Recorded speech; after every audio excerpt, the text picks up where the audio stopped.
GST council ने कल यानी 3 सितंबर को सिन और लग्जरी की चीज़ों के लिए 40% का एक नया स्लैब बनाने को मंजूरी दी है, जो टैक्स स्ट्रक्चर में एक बहुत ज़रूरी बदलाव है। हालांकि इसके एग्जीक्यूशन की डेट बाद में अनाउंस की जाएगी। 5% और 18% के दो मुख्य स्लैब 22 सितंबर से लागू होंगे। 40% का सबसे ऊंचा स्लैब सिन और बड़े व्हीकल सहित प्रीमियम चीज़ों पर लगाया जाएगा और उम्मीद है कि ये अल्टीमेटली मौजूद सेस सिस्टम की जगह लेगा।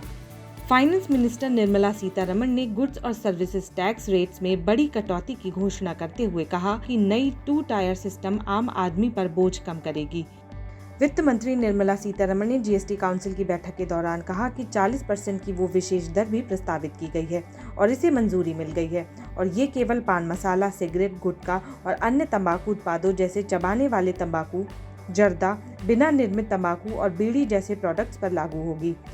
उन्होंने आगे कहा कि सभी वस्तुएं जिसमें एक्स्ट्रा चीनी या अन्य मीठा पदार्थ, फाइब्रॉइड, कैफिनेटेड बेवरेजेस, फलों के रस के साथ कार्बोनेटेड बेवरेजेस और दूसरे नॉन अल्कोहलिक बेवरेजेस शामिल हैं।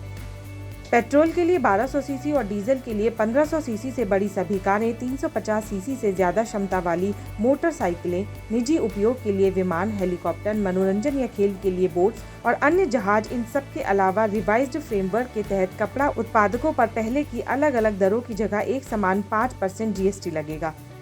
रेफ्रिजरेटर, बड़े टेलीविजन सेट और एयर कंडीशनर जैसे रोज़मर्रा के घरेलू चीज़ों पर अब 18% जीएसटी के दायरे में आ जाएंगे, जिससे कंज्यूमर्स पर रेट का बोझ कम हो जाएगा।